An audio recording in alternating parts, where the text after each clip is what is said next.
बच्चों, आज हम पढ़ेंगे क्लास 7th सामाजिक अध्ययन के अंतर्गत हमारे अतीत विषय का पहला चैप्टर हजारों वर्षों के दौरान हुए परिवर्तनों की पड़ताल। हम आपको बताएंगे इस पाठ से संबंधित प्रश्नों के उत्तर। आप देख रहे हैं यहाँ पर अभ्यास प्रश्न उत्तर, और पहला प्रश्न आपको पूछा गया है। आप देखें, अतीत में विदेशी किसे माना जाता था। उत्तर में क्या लिखेंगे आप? मध्यकाल में गांव में आने वाला कोई भी अनजान व्यक्ति जो समाज और संस्कृति का अंग न हो विदेशी कहलाता था। ऐसे व्यक्ति को हिंदी में परदेसी और फारसी में अजनबी कहा जा सकता है। इस प्रकार से आप पहले प्रश्न का उत्तर लिखेंगे कि विदेशी किसे माना जाता था। इसके बाद बच्चों, दूसरा प्रश्न है आपके लिए, नीचे उल्लेखित बातें सही हैं या गलत। और देख सकते हैं आप, पहली बात यह है, सन 700 के बाद के काल के संबंध में अभिलेख नहीं मिलते हैं। क्या ये सत्य है बच्चों? दूसरा है, इस काल के दौरान मराठों ने अपने राजनीतिक महत्व की स्थापना की। क्या ये सत्य है?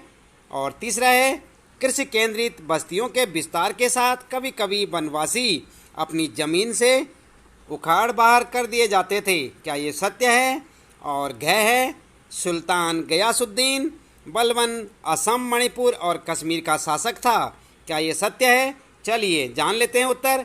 पहला जो क है आपका सही है, सत्य है बच्चों, और दूसरा भी सही है, तीसरा सही है और चौथा गलत।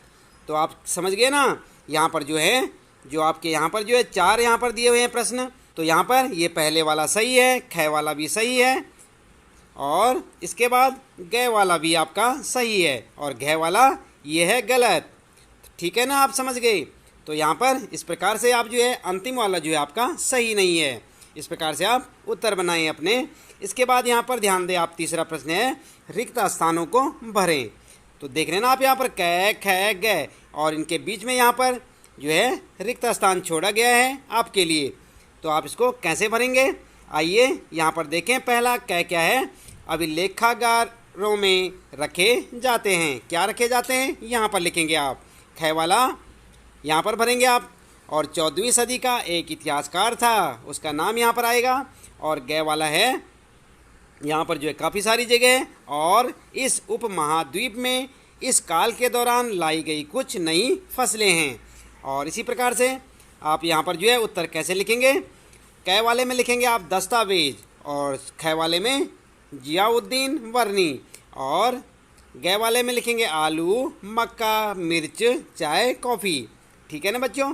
यहाँ पर तीनों जगह पे आप क्या क्या भरेंगे? पहले वाले में दस्तावेज, क वाले में, और ख वाले में भरेंगे जियाउद्दीन वर्नी, और ग वाले में यहाँ पर बहुत सारे ऑप्शन है ना आपके लिए, यहाँ पर खाली दिए हुए हैं।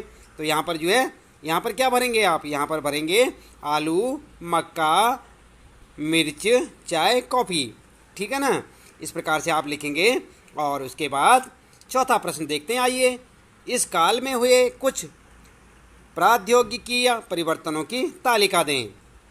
तो यहाँ पर आप लिखेंगे, उत्तर में लिखेंगे 700 से 1750 के बीच के हजारों वर्षों में अलग अलग समय पर नई प्रौद्योगिकी का विकास हुआ, जैसे सिंचाई में रहट, कटाई में चरखे, और युद्ध में आग्नेयास्त्रों, बारूद वाले हथियारों का प्रयोग शुरू हो गया था। इस प्रकार से आप अपना उत्तर लिख सकते हैं। इसके बाद बच्चों अगला प्रश्न देखते हैं। यहाँ पर 5वां प्रश्न है, इस काल के दौरान हुए कुछ मुख्य धार्मिक परिवर्तनों की जानकारी दें। तो उत्तर में क्या लिखेंगे आप? इस प्रश्न का उत्तर लिखेंगे आप, हजारों वर्षों के दौरान धार्मिक परंपराओं में कई बड़े परिवर्तन आए। लोगों में दैविक आस्था वैयक्तिक स्तर पर और सामूहिक स्तर पर था। हिंदू धर्म में नए देवी देवताओं की पूजा, राजाओं द्वारा मंदिरों का निर्माण, और पुरोहितों का महत्व जो कि ब्राह्मण हुआ करते थे। इस काल में भक्ति आंदोलन का प्रारंभ हुआ, जो कि कर्म कांडों के आलोचक थे।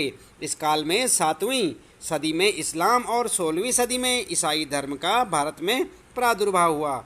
इस प्रकार से आप 5वें प्रश्न का उत्तर ऐसे लिखें। इसके बाद बच्चों आगे देखते हैं। यहाँ पर आपके लिए प्रश्नों में है, आइए समझें। और यहाँ पर है 6ठा प्रश्न, पिछली कई शताब्दियों में हिंदुस्तान शब्द का अर्थ कैसे बदला है। उत्तर में क्या लिखेंगे आप? पिछली कई शताब्दियों में हिंदुस्तान शब्द के अर्थ में अनेक परिवर्तन हुए। 13वीं सदी में जब फारसी के इतिहासकार मिनहाज ए सिराज ने हिंदुस्तान शब्द का प्रयोग किया था तो उसका अर्थ क्या था? गंगा यमुना के बीच में स्थित क्षेत्र और पंजाब हरियाणा से था। उसने इस शब्द का राजनीतिक अर्थ में उन इलाकों के लिए इस्तेमाल किया जो दिल्ली के सुल्तान के अधिकतर क्षेत्र में आते थे। इसके विपरीत 16वीं सदी के आरंभ में बाबर ने हिंदुस्तान शब्द का प्रयोग इस उपमहाद्वीप के भूगोल, पशु पक्षियों और यहाँ के निवासियों की संस्कृति का वर्णन करने के लिए किया। यह प्रयोग 14वीं सदी के कवि अमीर खुसरो द्वारा प्रयोग किया गया शब्द हिंद के ही कुछ कुछ समान था, जो कि शब्द क्या था? हिंद के समान था, मगर जहाँ भारत को एक भौगोलिक और सांस्कृतिक तत्व के रूप में पहचाना जा रहा था। तो इस प्रकार से आप इस प्रश्न का यानी कि छठे प्रश्न का उत्तर आपके लिए काफ़ी लंबा हो जाएगा, लेकिन आप इसके बारे में पूरी जानकारी दें और इस प्रकार से आप इसका उत्तर लिखेंगे। ठीक है ना बच्चों? इसके बाद 7वां प्रश्न है, जातियों के मामले कैसे नियंत्रित किए जाते थे? तो उस ज़माने में जो जातियों के मामले थे वे कैसे नियंत्रित किए जाते थे? उत्तर लिखेंगे आप 7वें प्रश्न का, जातियां स्वयं अपने अपने नियम बनाती थी जिससे कि वे अपनी जाति के सदस्यों के व्यवहार को नियंत्रित कर सके। इन नियमों का पालन जाति के बड़े बुजुर्गों की एक सभा करवाती थी जिसे कुछ इलाकों में जाति पंचायत कहा जाता था। क्या कहा जाता था बच्चों? जाति पंचायत। लेकिन जातियों को अपने निवास के गांवों के रिवाजों का पालन भी करना पड़ता था। इस प्रकार से आप 7वें प्रश्न का उत्तर लिखेंगे। फिर देखते हैं बच्चों 8वां प्रश्न है, सर्व क्षेत्रीय साम्राज्य से आप क्या समझते हैं? क्या है? सर्व क्षेत्रीय साम्राज्य से आप क्या समझते हैं? तो क्या समझते हैं बच्चों? उत्तर में लिखेंगे, सर्व क्षेत्रीय साम्राज्य से तात्पर्य उस साम्राज्य से है जो अनेक क्षेत्रीय राज्यों को मिलाकर बना हो, जैसे सल्तनत, साम्राज्य, मुगल साम्राज्य आदि। और इसके बाद आइए विचार करें। आप देख रहे हैं ना बच्चों? तो यहाँ पर 9वां प्रश्न आपके लिए, पांडुलिपियों के उपयोग में इतिहासकारों के सामने कौन कौन सी समस्याएं आती हैं? उत्तर में लिखेंगे, पांडुलिपियों के उपयोग में इतिहासकारों के सामने निम्नलिखित समस्याएं आती हैं। जैसे फर्स्ट में देखें आप, कई बार पांडुलिपियों की लिखावट को समझने में दिक्कत आती है क्योंकि उन्हें हर कोई नहीं पढ़ पाता बच्चों। और सेकंड में लिखेंगे, आज हमें लेखक की मूल पांडुलिपि शायद ही कहीं मिलती है। इसके बाद अगला लिखेंगे आप थर्ड में, मूल पांडुलिपि की नई प्रतिलिपि बनाते समय लिपिक छोटे मोटे फेरबदल करते चलते थे। कहीं कोई शब्द, कहीं कोई वाक्य, सदी दर सदी प्रतिलिपियों की भी प्रतिलिपियां बनती रही और अंततः एक ही मूल ग्रंथ की भिन्न भिन्न प्रतिलिपियां एक दूसरे से बहुत अलग हो गई। और इसके बाद लिखेंगे आप अगला पॉइंट लिखेंगे, इतिहासकारों को बाद के लिपिकों द्वारा बनाई गई प्रतिलिपियों पर ही पूरी तरह निर्भर रहना पड़ता है। इसलिए इस बात का अंदाज लगाने के लिए कि मूलतः लेखक ने क्या लिखा था, इतिहासकारों को एक ही ग्रंथ की विभिन्न प्रतिलिपियों का अध्ययन करना पड़ता है। तो ये जो आपके लिए उत्तर हो गया बच्चों, जो कि काफ़ी लंबा उत्तर है यहाँ पर, तो आप इसे पूरा विस्तार पूर्वक लिखें ताकि आपके अध्यापक या आपके जो टीचर हैं उनकी समझ में अच्छे से आ जाए कि आप क्या कहना चाहते हैं और आपका उत्तर सही हो। इसके बाद 10वां प्रश्न है बच्चों, इतिहासकार अतीत को कालों या युगों में कैसे विभाजित करते हैं? समझ गए ना आप? इतिहासकार अतीत को कालों या युगों में कैसे विभाजित करते हैं? क्या इस कार्य में उनके सामने कोई कठिनाई आती है? उत्तर में लिखेंगे आप, अधिकतर इतिहासकार आर्थिक तथा सामाजिक कारकों के आधार पर ही अतीत के कालखंडों की विशेषताएं तय करते हैं। इन आधारों पर इतिहास को प्राचीन, मध्य और आधुनिक कालों में बांटा गया है। कालक्रम को विभाजित करते समय इतिहासकारों के सामने यह समस्या उत्पन्न होती है कि वे किस महत्वपूर्ण घटना के बाद कालक्रम का विभाजन करें। यह है आपके लिए इस प्रश्न का उत्तर, यानी कि 10वें प्रश्न का उत्तर।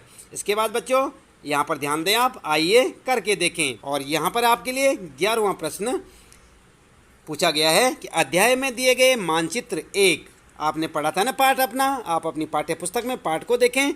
वहाँ पर लिखा है कि अध्याय में दिए गए मानचित्र 1 अथवा मानचित्र 2 की तुलना उपमहाद्वीप के आज के मानचित्र से करें। तुलना करते हुए दोनों के बीच जितनी भी समानताएं और असमानताएं मिलती हैं उनकी सूची बनाइए। तो यहाँ पर आप क्या करेंगे बच्चों? उत्तर में लिखेंगे, मानचित्र 1 अरब भूगोल बेता अल इदरीसी ने 1154 में बनाया था। और मानचित्र 2 की बात करते हैं तो मानचित्र 2 एक फ्रांसीसी मानचित्रकार ने 1720 में बनाया था। दोनों मानचित्र में कुछ समानता और असमानताएं थी। तो क्या क्या थी वो समानताएं असमानताएं बच्चों? आप लिखेंगे दोनों मानचित्र में समानताएं। सबसे पहले आप समानताएं बताएंगे और फर्स्ट जो है समानता थी, पहली समानता, इस मानचित्र में वर्तमान मानचित्र की भांति भारतीय उपमहाद्वीप को दर्शाया गया है। इस मानचित्र में कुछ जाने पहचाने नाम भी हैं, जैसे कन्नौज, सूरत आदि। क्या है बच्चों? क्या हैं वो एक जैसे? कन्नौज और सूरत। इसके बाद असमानताएं जो है बात करते हैं, असमानताओं की बात करते हैं। तो देख सकते हैं आप अल इदरीसी के नक्शे में दक्षिण भारत उस जगह है जहां हम आज उत्तर भारत समझते हैं। यहाँ पर होंगखेंगे जो लिखा है इसे आप ऐसे ना लिखें जहाँ पर आज उत्तर भारत है। और श्रीलंका का द्वीप ऊपर की तरफ है, जगहों के नाम अरबी में दिए गए हैं। यह मानचित्र आज के मानचित्र से काफ़ी भिन्न है, लेकिन फ्रांसीसी मानचित्रकार के मानचित्र में आज के मानचित्र से थोड़ी सी भिन्नता है। जैसे मुंबई क्षेत्र और गुजरात क्षेत्र का मानचित्र आज से भिन्न है। तो इस प्रकार से आप इसमें समानताएं और असमानताएं लिख सकते हैं। 12वां प्रश्न आपके लिए, पता लगाइए कि आपके गांव या शहर में अभिलेख यानी रिकॉर्ड कहाँ रखे जाते हैं। इन अभिलेखों को कौन तैयार करता है? क्या आपके यहाँ कोई अभिलेखागार है? उसकी देखभाल कौन करता है? वहाँ किस तरह के दस्तावेज संग्रहित हैं? उनका उपयोग कौन लोग करते हैं? देख रहे ना आप, काफ़ी लंबा चौड़ा प्रश्न है ये आपके लिए बच्चों। आप जो है इस प्रश्न को ध्यानपूर्वक समझें। अभिलेख होते हैं ना, रिकॉर्ड होता है गाँव का, तो आप जो है आपके गाँव या शहर का रिकॉर्ड कहाँ रखा जाता है, उनकी देखभाल कौन करता है, ये सब यहाँ पर आपने उत्तर में लिखना है। तो उत्तर में लिखेंगे ग्रामीण क्षेत्रों के अभिलेख यानी जो रिकॉर्ड होता है गाँव का, जिला मुख्यालय में रखे जाते हैं। इन अभिलेखों को विभिन्न विभाग के कर्मचारी तैयार करते हैं तथा शहरों के अभिलेख नगर निगम कार्यालयों में रखे जाते हैं और ऐतिहासिक अभिलेख को अभिलेखागार में रखा जाता है।